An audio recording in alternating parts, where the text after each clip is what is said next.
then we came across the transcript of a diary. It's a personal diary of Company Sergeant Major Samuel Henry Lomas, D Company 2, 6th Battalion, Sherwood Foresters.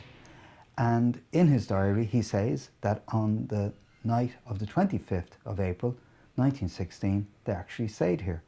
So they were mustered in Watford. They came across on the steamer Ulster, and they arrived in Kingstown at 3:20 post-meridian.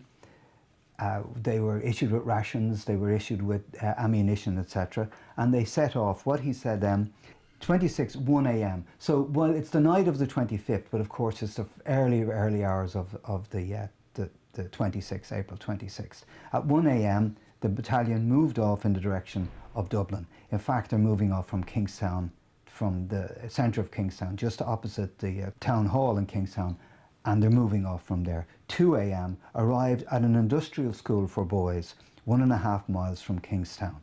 The whole of the battalion were allowed to use the dining room and school room to sleep.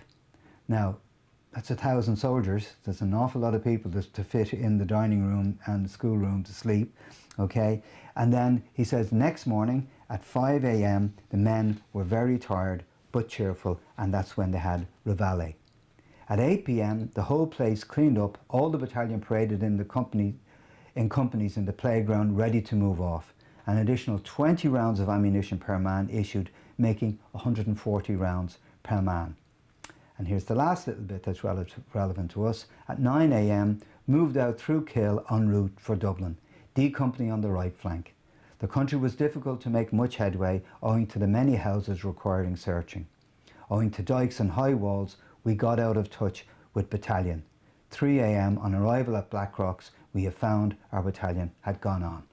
So we're talking about their battalion, 1,000 men, and the other battalion, another 1,000 men, but somehow they lost each other on the roads in South County Dublin, which is interesting in itself.